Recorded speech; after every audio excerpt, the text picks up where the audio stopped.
ನಮಸ್ಕಾರ, ಹೇಗಿದ್ದೀರಿ? ಏನು ಸಮಾಚಾರ? ಶುಭ ಸಂಜೆ. ಶನಿವಾರದ ಈ ಅತ್ಯಂತ ವಿಶೇಷವಾದಂಥ ಡಿಬೇಟ್ಗೆ ಸ್ವಾಗತ. ನಾನು ಚಂದನ್ ಶರ್ಮಾ ನಿಮ್ಮ ಜೊತೆಗೆ. ನಾವು ಈ ಕಾರ್ಯಕ್ರಮಕ್ಕೆ ಇಟ್ಟಿರುವ ಹೆಸರೇನು ಗೊತ್ತಾ? ದೇವಸ್ಥಾನಕ್ಕೂ ಸರಕಾರ ಹಚ್ಚಲಾಗಿದೆಯಾ ಅಂತ. ಅದ್ಯಾಕೋ ಹಾಗೆ ಅಂತ ಅನ್ನಿಸ್ತಾ ಇದೆ. ನನ್ನ ಹಿಂದ್ಗಡೆ ಇರುವ LED ವಾಲಲ್ಲಿ ದೇವಸ್ಥಾನ ಇದೆ, ಹಾಗಾಗಿ ನಾನು ಕೈ ಮುಗಿತಾ ಇದ್ದೀನಿ. ಕಾಂಗ್ರೆಸ್ನವ್ರು ಬೈಕೊಂಡ್ರು ಪರವಾಗಿಲ್ಲ, ಏನು ತೊಂದರೆ ಇಲ್ಲ, ನಾನು ಕೈ ಮುಗಿಬೋದು ಅಂತ ಅನ್ಕೊಳ್ತೇನೆ. ಹಾಗಾಗಿ ಕೈ ಮುಗಿದು ಈ ಕಾರ್ಯಕ್ರಮವನ್ನು ಶುರು ಮಾಡ್ತಾ ಇದ್ದೇನೆ. Let's begin the programme. ಯಾಕೆ ಈ ದೇವಸ್ಥಾನಕ್ಕೆ ಸರಕಾರ ಅಂತ ಅನ್ನಿಸ್ತಾ ಇದೆ ಈ ಹಂತದಲ್ಲಿ ಅಂತನ್ನೋದು ಬಹಳ ದೊಡ್ಡ ಪ್ರಶ್ನೆ. ನಾನು ಸಾಮಾನ್ಯವಾಗಿ ಏನು ಮಾಡ್ತೀನಿ, ಒಂದಿಷ್ಟು ಪಾಯಿಂಟರ್ಗಳಿರ್ತವೆ, ಏನು ವಿಷಯ ಅನ್ನೋದನ್ನು ನಿಮಗೆ ತಿಳಿಸೋದು ಬಾಕಿ ಇರುತ್ತೆ. ಆ ಕಾರಣಕ್ಕಾಗಿ ಸ್ವಲ್ಪ ಜಾಸ್ತಿ ಸಮಯ ತೆಗೆದುಕೊಂಡು ಬಿಡ್ತೀನಿ ಅಂತ ನನಗೊಂದೊಂದು ಸಲ ಅನಿಸುತ್ತೆ. ಆವಾಗ ನಮ್ಮ ಪ್ಯಾನಲಿಸ್ಟ್ಗಳು ನನ್ನನ್ನು ಬೈಕೊಳ್ತಾರೆ, ಅಲ್ರಪ್ಪ ಎಲ್ಲ ನೀವೇ ಮಾತಾಡ್ಬಿಟ್ರೆ ನಮ್ಮನ್ನ ಯಾಕೆ ಕರೆಸ್ತೀರಿ ಮಾತಾಡೋಕ್ಕೆ ಅಂತಾರೆ. ಹಾಗಾಗಿ ಇವತ್ತೂ ಅಷ್ಟೇ, ಅದರಲ್ಲೇನು ಬದಲಾವಣೆ ಇಲ್ಲ. ಬಟ್ ಒಂದು ಸ್ವಲ್ಪ ಕಡಿಮೆ ವಿಷಯವನ್ನು ನಾನು ಮಾತನಾಡಿ ಹೆಚ್ಚಿನ ಅವಕಾಶವನ್ನು ಇಲ್ಲಿರುವ ನಮ್ಮ ಗಣ್ಯರಿಗೆ ಕೊಡುವ ಪ್ರಯತ್ನವನ್ನು ಮಾಡೋಣ. ಲೆಟ್ಸ್ ಬಿಗಿನ್ ದಿ ಶೋ ನಾವು. ಯಾಕೆ ನಾವು ಈ ಕಾರ್ಯಕ್ರಮವನ್ನು ಶುರು ಮಾಡ್ತಾ ಇದ್ದೀವಿ? ಯಾವ ರೀತಿಯ ಸರಕಾರ, ದೇವಸ್ಥಾನದ್ದು ಏನು ಸಮಸ್ಯೆ, ಏನು ತೊಂದರೆ? ನೋಡಿ, ರಾಜ್ಯದ ಶ್ರೀಮಂತ ದೇವಸ್ಥಾನಗಳ ಆದಾಯದಲ್ಲಿ 5ರಿಂದ 10% ಸರ್ಕಾರಕ್ಕೆ ಬೇಕು ಅನ್ನೋದು ಈ ಟೆಂಪಲ್ ಮಸೂದೆ ಇದೆಯಲ್ಲ, ಆ ಟೆಂಪಲ್ ಮಸೂದೆಯನ್ನು ತಿದ್ದುಪಡಿ ಮಾಡಿಕೊಂಡ್ರು. ಅದರಲ್ಲಿ ಇವರು 10 ಲಕ್ಷದಿಂದ 1 ಕೋಟಿ ಆದಾಯದ ದೇವಸ್ಥಾನಗಳಿಂದ 5% ದುಡ್ಡನ್ನ ಸಂಗ್ರಹ ಮಾಡಬೇಕು ಅಂತನ್ನುವ ಪ್ಲಾನ್ ಆಫ್ ಆಕ್ಷನ್ ಹಾಕೊಂಡ್ರು. ಆದರೆ ಅದು ಬಿದ್ದೋಯ್ತು ವಿಧಾನ ಪರಿಷತ್ನಲ್ಲಿ. ನಿಮಗೆ ನೆನಪಿರಲಿ, ನಿನ್ನೆ ಲೇಟ್ ನೈಟ್ ನಡೆದಂಥ ಡೆವಲಪ್ಮೆಂಟ್ ಅದು. 1 ಕೋಟಿಗೂ ಹೆಚ್ಚು ಆದಾಯದ ದೇವಸ್ಥಾನಗಳಿಂದ 10% ಸಂಗ್ರಹ ಮಾಡಬೇಕು ನಾವು ದುಡ್ಡು, 10% ಬೇಕೇ ಬೇಕು ನಮಗೆ ದುಡ್ಡು ಅನ್ನುವ ಹಂತದಲ್ಲಿ ಈ ಸರ್ಕಾರ ತನ್ನ ನಿಲುವನ್ನು ವ್ಯಕ್ತಪಡಿಸಿತು. ರಾಜ್ಯ ಸರ್ಕಾರದ ಬೊಕ್ಕಸಕ್ಕೆ ಒಂದು ವೇಳೆ ಹೀಗೇನಾದರೂ ಸಿಕ್ಕಾಪಟ್ಟೆ ದುಡ್ಡು ಬರುವ, ಅಂದ್ರೆ 1 ಕೋಟಿಗಿಂತ ಹೆಚ್ಚು ಆದಾಯ ಬರುವ ಟೆಂಪಲ್ಗಳಿಂದ 10%ನಷ್ಟು ದುಡ್ಡನ್ನು ತೆಗೆದುಕೊಂಡ್ರೆ 30ರಿಂದ 34 ಕೋಟಿ ರೂಪಾಯಿಗಳಷ್ಟು ದುಡ್ಡು ಬರಬಹುದು ಅಂತನ್ನುವ ನಿರೀಕ್ಷೆ. ಸಂಗ್ರಹವಾದಂಥ 30 ಕೋಟಿ ಹಣದಲ್ಲಿ 40,000 ಅರ್ಚಕರಿಗೆ ವೇತನ ಕೊಡೋದಕ್ಕೇನೆ ರೀ, ನಾವು ಬೇರೆ ಯಾರಿಗೋ ಕೊಡೋದಕ್ಕಲ್ಲ ರೀ. ಬೇರೆ ಎಲ್ಲ ಅದನ್ನು ಗ್ಯಾರಂಟಿಗೆ ಬಳಸ್ಕೊಳ್ಳೋಕ್ಕೋ, ಮತ್ತನ್ನು ಮಾಡೋದಕ್ಕೋ, ಅಥವಾ ಬೇರೆ ಅನ್ಯ ಧರ್ಮೀಯರಿಗೆ ಕೊಡುವುದಕ್ಕೋ, ಅಥವಾ ಇನ್ನೊಬ್ಬರನ್ನ ಯಾರನ್ನ ಪುಸಲಾಯಿಸೋದಕ್ಕೋ ಅಲ್ಲ ರೀ. ಪಾಪ ನಮ್ಮ ಬಡ ಅರ್ಚಕರಿದ್ದಾರೆ, ಪಾಪ ಅವ್ರಿಗೆ ಕೊಡೋದಕ್ಕೆ ಅಂತ ಪಾಪ ಸರ್ಕಾರ ಹೇಳ್ತು. ಆಯಿತು, ಸರಿ, ಸಿ ಗ್ರೇಡ್ ದೇವಸ್ಥಾನಗಳ ಅರ್ಚಕರಿಗೆ ಆರೋಗ್ಯದ ವಿಮೆಯ ಸೌಲಭ್ಯವನ್ನು ಕಲ್ಪಿಸಿಕೊಡ್ತೀವಿ ನಾವು ಅಂತ ಕೂಡ ಗೌರ್ಮೆಂಟ್ ಹೇಳ್ತು. ಅರ್ಚಕರು, ದೇವಸ್ಥಾನದ ಸಿಬ್ಬಂದಿ ಏನಾದರೂ ಒಂದು ವೇಳೆ ಮೃತಪಟ್ಟರೆ, ಪಾಪ ಅವರು ತೀರ್ಕೊಂಡ್ರೆ ಅವರಿಗೆ 5 ಲಕ್ಷ ರೂಪಾಯಿಗಳ ಪರಿಹಾರವನ್ನ ನಾವು ಕೊಡ್ತೇವೆ ಅಂತ ಸರ್ಕಾರ ಹೇಳ್ತು.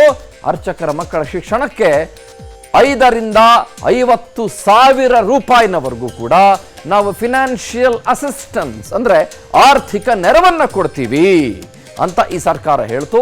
ಅತಿ ಕಡಿಮೆ ಆದಾಯದ ದೇವಸ್ಥಾನಗಳ ಅಭಿವೃದ್ಧಿಗೆ ನಾವು ಈ 1 ಕೋಟಿಗಿಂತ ಜಾಸ್ತಿ ಆದಾಯ ಮಾಡುವ ದೇವಸ್ಥಾನಗಳಿಂದ ಬರುವ 10% ದುಡ್ಡನ್ನ ಬಳಸಿಕೊಳ್ಳುತ್ತೇವೆ ಅವುಗಳ ಪುನರುತ್ಥಾನಕ್ಕೆ. ಅಂದ್ರೆ ಯಾರು ಬಹಳ ದೊಡ್ಡ ದೊಡ್ಡ ದೇವಸ್ಥಾನಗಳಲ್ಲಿ ಅತಿ ದೊಡ್ಡ ದೊಡ್ಡ ದುಡ್ಡನ್ನ, ಅಂದ್ರೆ ಜನ ಹಾಕುವ ಕಾಣಿಕೆಯನ್ನ, ಜನ ಹಾಕುವ ಹುಂಡಿ ಕಾಸನ್ನ, ಅಥವಾ ಜನ ಕೊಡುವ ದೇಣಿಗೆಯನ್ನ ಅಂತ ಏನಿರುತ್ತೆ ಅದರಲ್ಲಿ 10% ತಗೊಳ್ತೀವಿ. ಆಮೇಲೆ ಯಾತ್ರಾರ್ಥಿಗಳಿಗೆ, ಭಕ್ತರಿಗೆ ಅಗತ್ಯ ಸೌಲಭ್ಯವನ್ನು ಕಲ್ಪಿಸಲು ಸಮಿತಿಯನ್ನ ರಚನೆ ಮಾಡ್ತೀವಿ ಅಂತಂದ್ರು.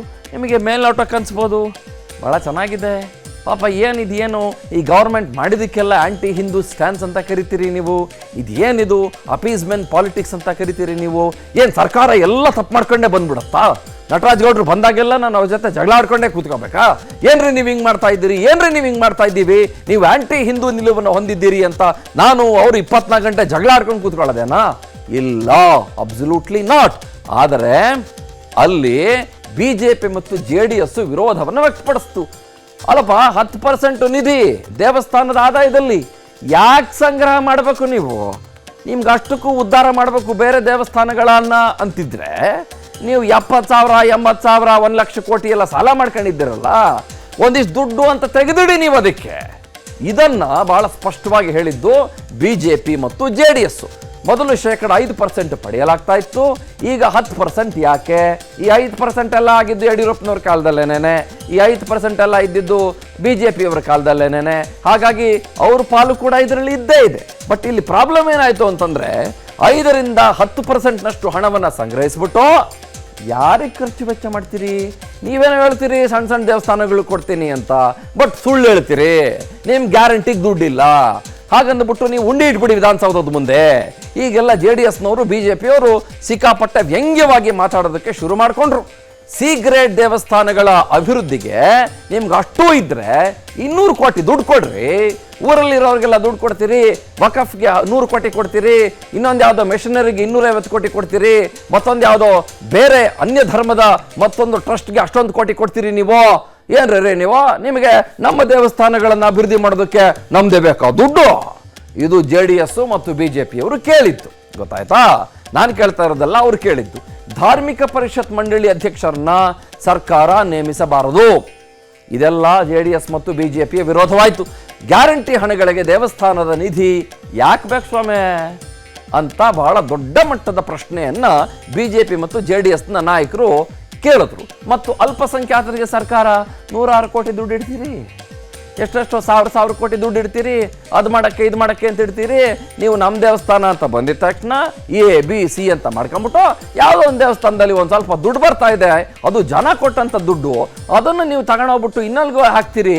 ಅದು ಕೂಡ ಯಾವ ದೇವಸ್ಥಾನಕ್ಕೆ? ನಮ್ಮದೇ ದೇವಸ್ಥಾನ ಹಾಕ್ತೀರಿ ನಿಜ, ಬಟ್ ನಿಮ್ಮ ಕೈಯಲ್ಲಿ 100 ಕೋಟಿ ಕೊಡೋಕ್ಕಾಗಲ್ವಾ? ನಮ್ಮ ದೇವಸ್ಥಾನ ದುಡ್ಡೇ ಬೇಕಾ ಅದಕ್ಕೆ? ಇದನ್ನ ಬಿಜೆಪಿ ಮತ್ತು JDS ಪ್ರಶ್ನೆ ಮಾಡಿದ್ದು. ಅದೇ ರೀತಿ ರಾಜ್ಯದ ದೇವಸ್ಥಾನಗಳ ಅಭಿವೃದ್ಧಿಗೆ ನೀವು ವಕಫ್ಗೆ ಬೇರೆ ಬೇರೆದಕ್ಕೆ ಎಲ್ಲ ಮೀಸಲಿಡ್ತೀರಲ್ಲ ಸ್ವಾಮಿ, ಹಂಗೆ 350 ಕೋಟಿ ಮೀಸಲಿಡಿ ಸ್ವಾಮಿ. ನೀವು ನಿಮ್ಮ ಬಜೆಟ್ನಲ್ಲಿ 3,71,000 ಕೋಟಿ ರೂಪಾಯಿಗಳ ಗಾತ್ರವನ್ನು ನೀವು ಘೋಷಣೆ ಮಾಡ್ಕೊಂಡಿದ್ದೀರಿ. 1,05,497 ಕೋಟಿ ರೂಪಾಯಿಗಳ ಸಾಲ ಮಾಡ್ಕೊಂಡಿದ್ದೀರಿ. ಅದರಲ್ಲೊಂದು 300-400 ಕೋಟಿ ನಮ್ಮ ದೇವಸ್ಥಾನ ಕೆಡಕ್ಕಾಗಲ್ವ ನಿಮಗೆ? ಇದು ಬಿಜೆಪಿ ಮತ್ತು JDS ಕೇಳಿದ್ದು. ಇಲ್ಲಿ ನಾನು ಒಂದು ಕೆಲಸ ಮಾಡ್ತೀನಿ, ಯಾಕಿದು ಬಿದ್ದೋಯ್ತು ಅಂತ ನೋಡಿ. ವಿಧಾನಸಭೆಯಲ್ಲಿ ಏನು ಸಮಸ್ಯೆ ಇಲ್ಲ, ಆಮೇಲೆ ಬಿಜೆಪಿಯವ್ರಿಗೂ ಬೇಕಾಗಿತ್ತು ಅದು. ವಿಧಾನ ಪರಿಷತ್ನಲ್ಲಿ ಬೀಳ್ಸೋಣ ಅಂತಾನೆ ಅವರು ಕಾಯ್ತಾ ಇದ್ರು. ಯಾಕೆಂತಂದರೆ ಈ ವಿಧಾನಸಭೆಯಲ್ಲಿ ಅವ್ರು ಏನು ಮಾಡ್ಕೊಳಕ್ಕಾಗಲ್ಲ. ಈ ಕಾಂಗ್ರೆಸ್ಸು 135 ಜನ ಇದ್ದಾರೆ, JDSನವರು 19 ಜನ ಇದ್ದಾರೆ, ಬಿಜೆಪಿಯವರು 66 ಜನ ಇದ್ದಾರೆ, ಇತರರು 4 ಜನ ಇದ್ದಾರೆ, ಒಟ್ಟು 224 ಒಬ್ಬರು ನಾಮಿನೇಟೆಡ್ ಇದ್ದಾರೆ. ಸೊ ಬಿಜೆಪಿಯವ್ರಿಗೂ ಭಾಳ ಚೆನ್ನಾಗಿ ಗೊತ್ತಿತ್ತು ನಾವೇನು ಮಾಡ್ಕೊಳಕ್ಕಾಗೋದಿಲ್ಲ. ಭಾಳ ಸ್ಪಷ್ಟವಾಗಿ ನಾವು ಇಲ್ಲಿ ಏನೇ ತಿಪ್ಪರ್ಲಾಗ ಹಾಕಿದ್ರು ಕೂಡ, ಏನೇ ವಿಚಾರ ಮಂಥನಗಳನ್ನು ಮಾಡಿದ್ರು ಕೂಡ ನಮಗೆ ಏನೂ ಮಾಡ್ಕೊಳಕ್ಕಾಗೋದಿಲ್ಲ ಅನ್ನೋದು ಭಾಳ ಸ್ಪಷ್ಟವಾಗಿ ಬಿಜೆಪಿಗೆ JDSಗೆ 66 19 ಇಟ್ಕೊಂಡಿದ್ದಾರಲ್ಲ ಇಬ್ಬರು ಕೂಡ ಒಳ್ಳೊಳ್ಳೆ ನಂಬರ್ಗಳು. ಹಾಗಾಗಿ ಅವರಿಗೆ ಗೊತ್ತಿರಲಿಲ್ಲ, ಗೊತ್ತಿತ್ತು. ಸೊ ವಿಧಾನ ಪರಿಷತ್ತಿಗೆ ಬಂತಿದ್ದು ಸಾಮಾನ್ಯವಾಗಿ ನಿಮಗೆ ಮೇಲ್ಮನೆಗೆ ಬರ್ತದೆ. ಅಲ್ಲಿ ಏನಾಯಿತು, ಕಾಂಗ್ರೆಸ್ಗೆ ಎಡವಟ್ಟಾಗಬೇಕು. ಅಲ್ಲಿ ಏನಾಗ್ಬಿಡ್ತು, ಕಾಂಗ್ರೆಸ್ಗಿರೋದು 30 ಸ್ಥಾನ, ಸಭಾಪತಿಗಳೊಬ್ರು ಆಯ್ತಾ. ಬಿಜೆಪಿಗಿರೋದು 34 ಸ್ಥಾನ, JDSಗಿರೋದು 8. ನಿಮಗೆ ಇಲ್ಲೇನೇನೆ 42 ಸ್ಥಾನ ಆಗೋಯ್ತು. ಖಾಲಿ 1 ಸ್ಥಾನ ಬಾಕಿ ಉಳ್ಕೊಂಡಿದೆ. ಪಕ್ಷೇತರರು ಒಬ್ಬರಿದ್ದಾರೆ. ಹಾಗಾಗಿ ಸಹಜವಾಗಿ ವಿಧಾನಸಭೆಯಲ್ಲಿ ಬೇಕಂತಾನೆ ವಿರೋಧ ಮಾಡದ ಬಿಜೆಪಿ ಮತ್ತು JDS ಪರಿಷತ್ತಿನಲ್ಲಿ ಇದನ್ನ ವಿರೋಧ ಮಾಡಿತು. ವಿರೋಧ ಮಾಡುವ ಮೂಲಕ ತನ್ನ ಸಾಲಿಡಾರಿಟಿಯನ್ನು ಪ್ರದರ್ಶಿಸಿತು. ಇಷ್ಟು ಸಾಕು, ಗ್ರಾಫಿಕಲ್ ರೆಪ್ರೆಸೆಂಟೇಷನ್ ಇಷ್ಟು ಸಾಕು ನನ್ನ ಪ್ರಕಾರ. ಇನ್ನು ಮುಂದಕ್ಕೆ ಹೋಗೋದು ಬೇಡ ನಾವು, ಆಯ್ತಾ? That's enough, that's absolutely more than enough. ಆಮೇಲೆ ಈ ಧಾರ್ಮಿಕ ದತ್ತಿ ಇಲಾಖೆಯ ದೇವಸ್ಥಾನಗಳು 42,750. ಇದೊಂದು ಹೇಳ್ಬಿಡ್ತೀನಪ್ಪ, ಭಾಳ ಇಂಟ್ರೆಸ್ಟಿಂಗು. ಧಾರ್ಮಿಕ ದತ್ತಿ ದೇವಸ್ಥಾನಗಳು 42,750. ಎ ಗ್ರೇಡ್ ದೇವಸ್ಥಾನ 250ಕ್ಕಿಂತ ಜಾಸ್ತಿ ಇದ್ದಾವೆ. ಅಂದರೆ 1 ಕೋಟಿಗಿಂತ ಮೇಲ್ಪಟ್ಟಂಥ ಆದಾಯ ಸುಮಾರು 250 ಕೋಟಿ ದೇವಸ್ಥಾನಗಳು ತೆಗೆದುಕೊಳ್ತವೆ. ನೆಕ್ಸ್ಟ್ ಪ್ಲೀಸ್ ಇದನ್ನು ಕ್ವಿಕ್ಕಾಗಿ ಮುಗಿಸ್ಕೊಂಡು ನಾವು ಡಿಬೇಟ್ಗೆ ಇಳಿದು ಬಿಡೋಣ, ಧುಮುಕಿ ಬಿಡೋಣ. ಬಿ ಗ್ರೇಡ್ ದೇವಸ್ಥಾನ 8,500 ಇದ್ದಾವೆ. 10 ಲಕ್ಷಕ್ಕಿಂತ ಮೇಲ್ಪಟ್ಟಂಥ ಆದಾಯವನ್ನು ಅವು ಹೊಂದುತ್ತವೆ. ಸಿ ಗ್ರೇಡ್ ದೇವಸ್ಥಾನ, ನಾನು ಆದಾಯ ಅಂದರೆ ಇನ್ಕಮ್ ಅಂತ ಕರಿತೀನಿ, ಪ್ರಾಫಿಟ್ ಅಂತ ಕರೆಯೋದಿಲ್ಲ. 34,000 ದೇವಸ್ಥಾನಗಳಿದ್ದಾವೆ. ಪಾಪ ಸಣ್ಣ ಪುಟ್ಟ ದೇವಸ್ಥಾನಗಳು 10 ಲಕ್ಷಕ್ಕಿಂತ ಕಡಿಮೆ ಆದಾಯ. ನನಗೆ ಭಾಳ ಇಂಟ್ರೆಸ್ಟಿಂಗ್ ಏನು ಅಂತಂದರೆ ಆರ್ ಅಶೋಕ್ ಮಾತಾಡ್ತಾ ಇದ್ರು. ಅವರು ಬೇರೆ ಬೇರೆ ಬೋರ್ಡ್ಗಳ ಬಗ್ಗೆ ಹೇಳ್ತಾ, ಅಲ್ಲಿಗೆ ಎಷ್ಟು ಕೊಟ್ಟಿದ್ರಿ, ಇಲ್ಲಿಗೆ ಎಷ್ಟು ಕೊಟ್ಟಿದ್ರಿ, ನಾವು ಬೊಮ್ಮಾಯಿ ಸರ್ಕಾರದಲ್ಲಿದ್ದಾಗ 278 ಕೋಟಿ ಕೊಟ್ಟಿದ್ವಿ, ನೀವು 17 ಕೋಟಿ ಕೊಟ್ಟಿದ್ದೀರಿ, ನಿಮ್ಗೆ ಏನು ಬಂದಿದೆ ಅಂತೆಲ್ಲ ಕೇಳ್ತಾ ಇದ್ರು. ಆಮೇಲೆ ಬೇರೆ ಬೇರೆ ಬೋರ್ಡ್ಗಳಿಗೆ 100 ಕೋಟಿ ಕೊಟ್ಟಿದ್ದೀರಿ, 200 ಕೊಟ್ಟಿದ್ದೀರಿ, 300 ಕೊಟ್ಟಿದ್ದೀರಿ, ಅಷ್ಟು ಕೊಟ್ಟಿದ್ದೀರಿ, ಇಷ್ಟು ಕೊಟ್ಟಿದ್ದೀರಿ. 90% ದುಡ್ಡು ನಮ್ಮ ದೇವಸ್ಥಾನಗಳಿಗೆ ಕೊಡಬೇಕಾಗಿರೋದನ್ನು ಈ ಗೌರ್ಮೆಂಟ್ ಕೊಟ್ಟಿಲ್ಲ ಅಂತ ಹೇಳ್ತಾ ಇದ್ರು. ಇದರ ಒಂದು ಸಣ್ಣ ಪೊಲಿಟಿಕಲ್ ಮ್ಯಾಟ್ರ್ ಏನು ಅಂತಂದರೆ, ಪರಿಷತ್ನಲ್ಲಿ ಇದು ನಿಲ್ಲೋದಿಲ್ಲ ಅನ್ನೋದು ಗೊತ್ತಿತ್ತು BJP JDSಗೆ. ಹಾಗನ್ ಮಾತ್ರಕ್ಕೆ ಈ ಕಾಯ್ದೆಯೋ ಮಸೂದೆಯೋ ಮತ್ತೊಂದೋ ಮಗದೊಂದೋ ಅದೇನೋ ಆಗುತ್ತಲ್ಲ, ಅದೇನು ತಿರುಗಿ ಬಿದ್ದುಬಿಡೋದಿಲ್ಲ, ಮತ್ತೆ ವಿಧಾನಸಭೆಗೆ ಬಂದು ಪಾಸ್ ಮಾಡಿಸ್ಕೊಂಡು ಹೋಗುತ್ತಿದ್ದು. ಬಟ್ BJP ಮತ್ತು JDS ಇಬ್ಬರೂ ಒಂದು ಸಾಲಿಡಾರಿಟಿಯನ್ನು ಪ್ರದರ್ಶಿಸಬೇಕಾಗಿತ್ತು. ನೋಡ್ರೆ ರೇ ನಾವು ಜೊತೆಗಿದ್ದೇವೆ ಗೊತ್ತಾ ಅಂತ ಒಂದು ಸಾಲಿಡಾರಿಟಿ ಇದೆಯಲ್ಲ, ಅದನ್ನು ಪ್ರದರ್ಶಿಸಲೇಬೇಕಾಗಿತ್ತು. ಆ ಕಾರಣಕ್ಕಾಗಿ ಈ ಸಾಲಿಡಾರಿಟಿಯ ಪ್ರಯತ್ನದ ಭಾಗವಾಗಿ ಈ ಹಂತಕ್ಕೆ ಬಂದು ನಿಂತ್ಕೊಂಡಿದ್ದಾರೆ. ಇನ್ನು ಸುಮಾರಿದ್ದಾವೆ ವಿಷಯ, ನಾನು ಜಾಸ್ತಿ ಮಾತಾಡೋದಿಲ್ಲ, ನಾನು ಸ್ವಲ್ಪ ಸೈಲೆಂಟ್ ಆಗ್ತೀನಿ, ಗೆಸ್ಟ್ಗಳಿಗೇನೆ ಅವಕಾಶ ಮಾಡಿಕೊಡ್ತಾನೆ. ಅಶೋಕ್ ಗೌಡ್ರು BJPಯಿಂದ, ಭಾಸ್ಕರನ್ ನಮ್ಮ ಜೊತೆಗೆ ಹಿಂದೂ ಮುಖಂಡರು, ವಕ್ತಾರರು, ನಟರಾಜ್ ಗೌಡರು ಆತ್ಮೀಯರು ಗೆಳೆಯರು ನಮ್ಮೊಟ್ಟಿಗೆ ಚರ್ಚೆಯಲ್ಲಿ ಜಾಯ್ನ್ ಆಗಿದ್ದಾರೆ. ಹಾಗೆ ನಮ್ಮೊಟ್ಟಿಗೆ ಲವಕುಮಾರ್ ಅವರು ಜಾಯ್ನ್ ಆಗಿದ್ದಾರೆ, ಅವ್ರನ್ನೂ ಕೂಡ ನಾನು ಕಾರ್ಯಕ್ರಮಕ್ಕೆ ವೆಲ್ಕಮ್ ಮಾಡ್ಕೊಳ್ತಾ ಇದ್ದೇನೆ. ಹಾಗೆ JDSನ ಶರವಣ ಅವರು ಜಾಯ್ನ್ ಆಗಿದ್ದಾರೆ, ಅವ್ರನ್ನೂ ಕೂಡ ನಾನು ವೆಲ್ಕಮ್ ಮಾಡ್ಕೊಳ್ತಾ ಇದ್ದೀನಿ ಈ ಕಾರ್ಯಕ್ರಮಕ್ಕೆ. ಹಾಗೆ ಹಿರಿಯ ಪತ್ರಕರ್ತರು ಚಿದಂಬರ ಬೈಕಂಪಾಡಿ ಅವರು ಚರ್ಚೆಯಲ್ಲಿ ಜಾಯ್ನ್ ಆಗಿದ್ದಾರೆ. This is going to be a full fledged debate. Let's start from Ashok ಗೌಡ್ರು.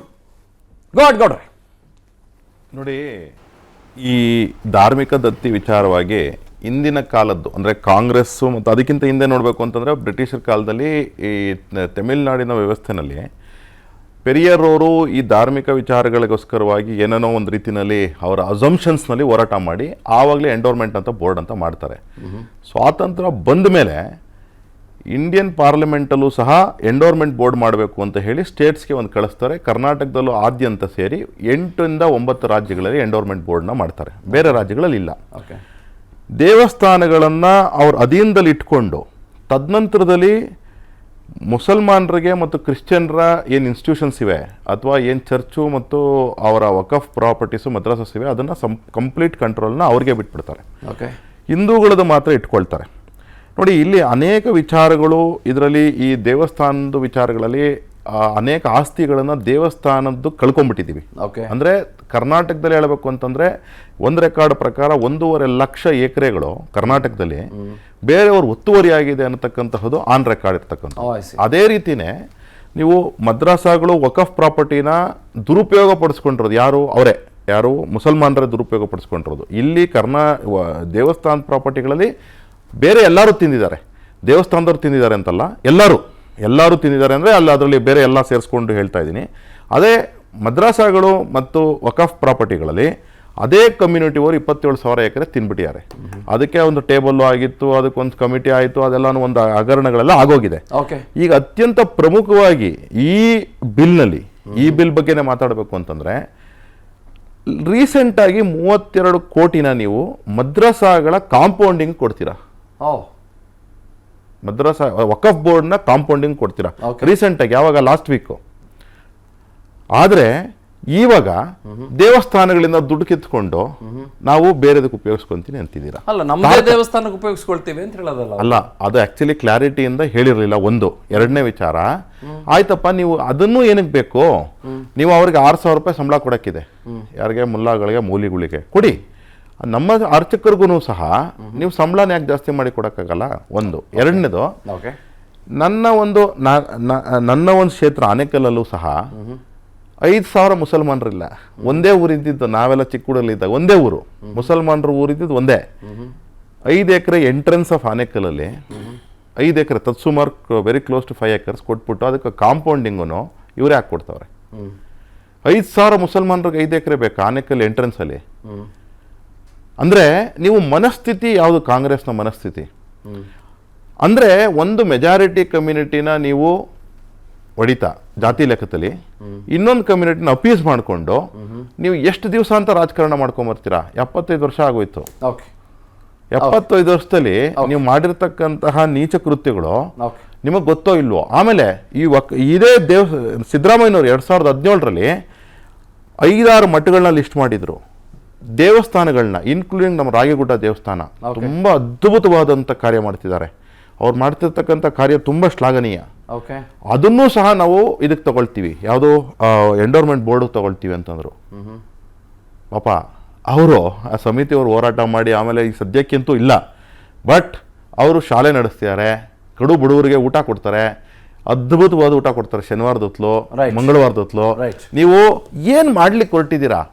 In fact to be very honest, please it should this endowment control on temples should be rethought. Okay, ಮಾತಾಡೋಣ ಅದ್ರ ಬಗ್ಗೆ. ನಟರಾಜ್ ಗೌಡ್ರೆ, what's your take on this? ನೋಡಿ, ಈಗ ತಮ್ಮ ವಿಶ್ಲೇಷಣೆ ಕೂಡ ಭಾಳ ನೋಡ್ತಾ ಇದ್ವಿ, ಬಿಜೆಪಿ ವಕ್ತಾರ ವಿಶ್ಲೇಷಣೆ ಕೂಡ ನೋಡ್ತಾ ಇದ್ವಿ. ತಮ್ಮ ವಿಶ್ಲೇಷಣೆಯಲ್ಲಿ ತಾವು ಡಿಸ್ಪ್ಲೇನಲ್ಲಿ ಏನು ತೋರಿಸ್ತಾ ಇದ್ವಿ, ಈ ದೇವಸ್ಥಾನದ ಹಣವನ್ನು ತೆಗೆದುಕೊಂಡು ಗ್ಯಾರಂಟಿ ಯೋಜನೆಗಳಿಗೆ ಉಪಯೋಗಿಸ್ಕೊಂತಾರೆ, ಈ ಥರದೆಲ್ಲ ಹೇಳಿಕೆಗಳು ಬಂತು. ನಿಮ್ಮ ಡಿಸ್ಪ್ಲೇದಲ್ಲಿ ಬಂತು. ಹೌದು, ಬಂತು. ಅಲ್ಲಿ ಮೇಲೆ ಇನ್ನೊಂದು ಬಂತು, ಬಿಜೆಪಿ JDS ನವರು ಹಿಂಗ್ ಹೇಳಿದ್ರು ಅಂತ ಬಂತು. ನೀವು ಮೇಲ್ ನೋಡದೆ ಬರೀ ಕೆಳಗ್ ನೋಡ್ಬಿಟ್ಟು ಅದೊಂದು ಶುದ್ಧ ಸುಳ್ಳು. ಅದನ್ನ ಅವ್ರಿಗೆ ಹೇಳಿ. ಅದನ್ನೇ ನಿಮ್ಮ ಮುಖಾಂತರ ಅವ್ರಿಗೆ ಹೇಳ್ತೀನಿ.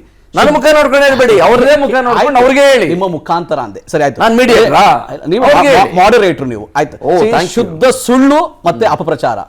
ಬಿಜೆಪಿ ತಾವು ಅಧಿಕಾರದಲ್ಲಿದ್ದಾಗ ಈ ಕರ್ನಾಟಕ ಹಿಂದೂ ಧಾರ್ಮಿಕ ಸಂಸ್ಥೆಗಳು ಮತ್ತೆ ಧರ್ಮಾದಾಯ ಈ ದತ್ತಿ ಅಧಿನಿಯಮಗಳಿತ್ತಲ್ಲ, ರೂಲ್ ನಂಬರ್ 17 ಅವರು ತಿದ್ದುಪಡಿ ಮಾಡಿದ್ರು. ತಿದ್ದುಪಡಿ ಮಾಡಿ ಏನ್ ಮಾಡಿದ್ರು, ಈ 5 ಲಕ್ಷದಿಂದ 10 ಲಕ್ಷ ಆದಾಯ ಬರೋ ದೇವಾಲಯಗಳ ಆದಾಯದಲ್ಲಿ 5% ಸಾಮಾನ್ಯ ಒಂದು ಸಂಗ್ರಹ ನಿಧಿ ಅಂತ ಮಾಡಿದ್ರು. ಅದು ಒಂದು ಸಂಗ್ರಹ ನಿಧಿ ಅಂತ, ಅದೇನು ಸರ್ಕಾರ ಖಜಾನೆಗೇನು ಹೋಗ್ತಿರ್ಲಿಲ್ಲ. ಬಿಜೆಪಿ ಮಾಡಿದಾಗ್ಲೂ ಕೂಡ ಒಂದು ಸಾಮಾನ್ಯ ಸಂಗ್ರಹ ನಿಧಿ ಅಂತ ಮಾಡಿದ್ರು. ಅದ್ರ ಮುಖಾಂತರ ಆ ಅರ್ಚಕರಿಗೆ ಅನುಕೂಲ ಆಗಬೇಕು ಅಥವಾ ಬೇರೆ ಬೇರೆ ಅವ್ರದೊಂದು ಪಟ್ಟಿ ಇತ್ತು, ಒಂದು ಧಾರ್ಮಿಕವಾದ ವಿಷಯಗಳಿಗೆ ಉಪಯೋಗಿಸಬೇಕು ಅಂತ. 10 ಲಕ್ಷಕ್ಕೆ ಮೇಲ್ಪಟ್ಟು 10 ಲಕ್ಷದಿಂದ 1 ಕೋಟಿವರೆಗೂ 10% ದೇವಸ್ಥಾನದ ಆದಾಯದಲ್ಲಿ 10% ತಗೋಬೇಕು ಅಂತಿತ್ತು. ಸರಿ, ಇದು ಬಿಜೆಪಿ ಸರ್ಕಾರ ಇದ್ದಾಗ ಬಿಜೆಪಿಯ ಮುಖ್ಯಮಂತ್ರಿ, ಬಿಜೆಪಿಯ ನಾಯಕರುಗಳು ಸೇರ್ಕೊಂಡು ಮಾಡಿದ್ದು 2011 ತಿದ್ದುಪಡಿ. ಓಕೆ, ಅದಾದ ಮೇಲೆ ಯಡಿಯೂರಪ್ಪನವರು, ಜಗದೀಶ್ ಶೆಟ್ಟರು, ಸದಾನಂದ ಗೌಡರು, ಬೊಮ್ಮಾಯಿಯವರು, ಮತ್ತೊಮ್ಮೆ ಯಡಿಯೂರಪ್ಪನವರು ಎಲ್ಲರೂ ಮುಖ್ಯಮಂತ್ರಿ ಆಗಿದ್ದಾರೆ.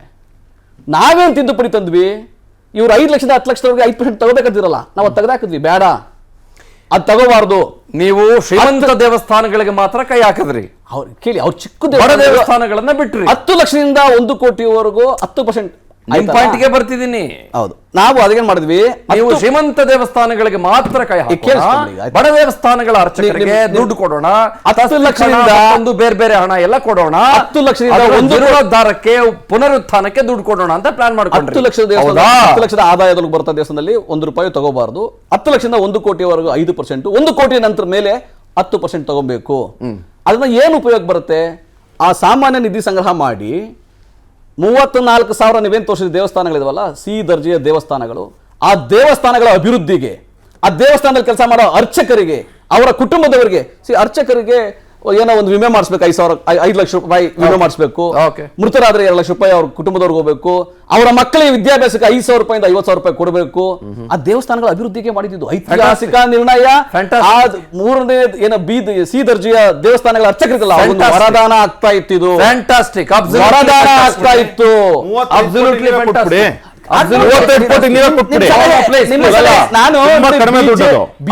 ನಿಮ್ಮ ತಿದ್ದುಪಡಿಯನ್ನೇ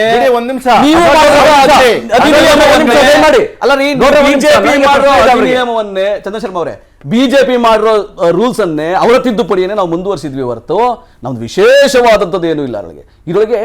ಆದ್ರೆ ಬಿಜೆಪಿಯವರೇ ಸರ್ಪ್ರೈಸಿಂಗ್ಲಿ ಯಾವ 2 ನಾಲಿಗೆಯನ್ನು ಇಟ್ಕೊಂಡಿದ್ದಾರೆ, ಯಾವ ದ್ವಂದ್ವವನ್ನು ಇಟ್ಕೊಂಡಿದ್ದಾರೆ, ಯಾವ ಸಂಚು ದುಷ್ಟತನವನ್ನು ಇಟ್ಕೊಂಡಿದ್ದಾರೆ ಅಂದ್ರೆ ಅವರೇ ಆರೋಪ ಮಾಡ್ತಿದ್ದಾರೆ ಸರ್ಕಾರದ ಮೇಲೆ.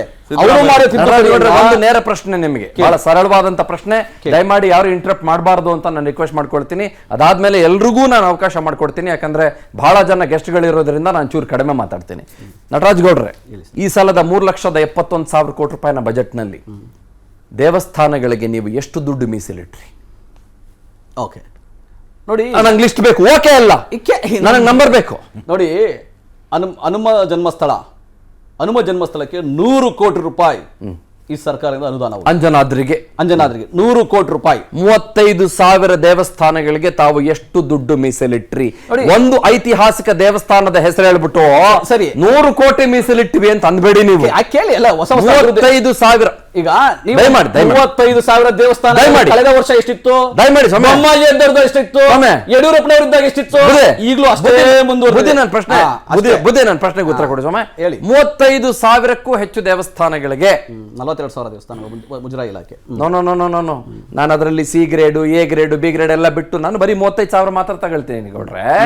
35,000 34,000 ದೇವಸ್ಥಾನಗಳಿಗೆ ಇಂತಿಷ್ಟು ದುಡ್ಡು ಅಂತ ತಮ್ಮ 3,71,000 ಕೋಟಿ 496 ಕೋಟಿ ಬಜೆಟ್ ನಲ್ಲಿ 1,05,496 ಕೋಟಿ ಎಷ್ಟು ಸಾಲ ಮಾಡಿರೋ ಬಜೆಟ್ ನಲ್ಲಿ ಎಷ್ಟು ದುಡ್ಡು ಮೀಸಲಿಟ್ರಿ? ಒಳ್ಳೆ ಪ್ರಶ್ನೆ. ನಾನು ಒಳ್ಳೆ ಪ್ರಶ್ನೆ ನಿಮ್ಮಿಂದ ಒಳ್ಳೆ ಉತ್ತರ ನಿರೀಕ್ಷಿಸಿ. ಕೇಳಿ, 34,000 ದೇವಸ್ಥಾನದ ಅರ್ಚಕರು, 42,000 ದೇವಸ್ಥಾನದ ಅರ್ಚಕರುಗಳಿಗೂ ಕೂಡ ಈಗ ಏನು ಹೊಸದಾಗಿ ನಾವೇನು ವಿಶೇಷವಾಗಿ ಏನು ಮಾಡಿಲ್ಲ, ತಸ್ತಿಕ್ ಅಂತ ಏನಿದೆಯಲ್ಲ ಅದು ಹೋಗುತ್ತೆ. ದೇವಸ್ಥಾನಗಳ ಅಭಿವೃದ್ಧಿಗೆ ಪುರಾತತ್ವ ಇಲಾಖೆಯಿಂದ ವಕ್ಫ್ ಬೋರ್ಡ್ಗೆ ಎಷ್ಟು ಮೀಸಲಿಟ್ರಿ? ಏನ್ 100 ಕೋಟಿ ರೂಪಾಯಿ ಅವರು ಹೇಳಿದ್ರಲ್ಲ. ಈಗ ಪುರಾತನ ಬಿಜೆಪಿ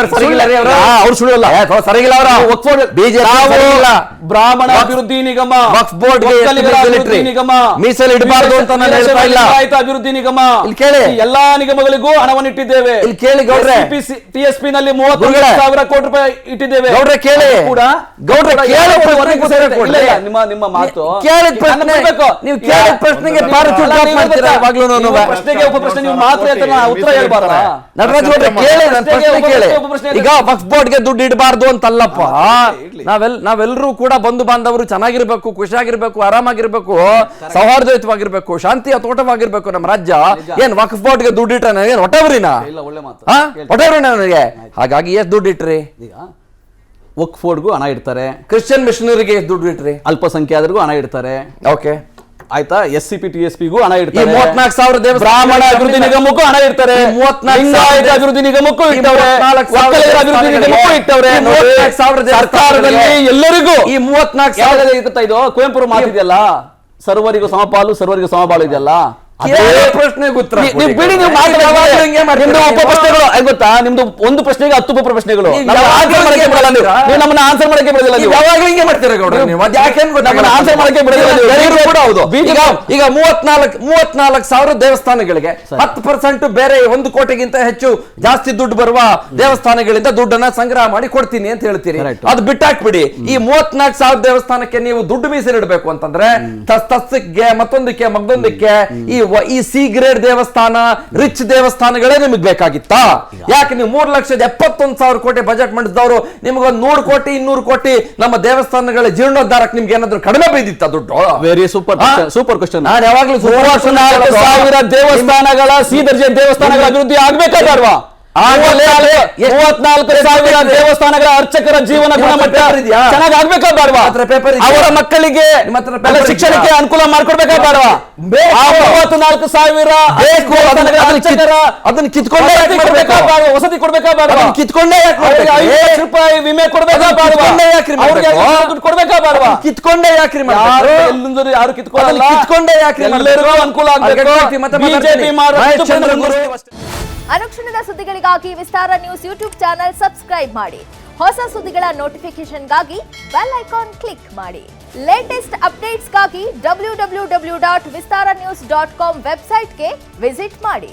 ಅಂಗೈಯಲ್ಲೇ ಜಗತ್ತಿನ ಸುದ್ದಿ ತಿಳಿಯಲು ವಿಸ್ತಾರ ನ್ಯೂಸ್ ಕನ್ನಡ ಆಪ್ ಡೌನ್ಲೋಡ್ ಮಾಡಿ.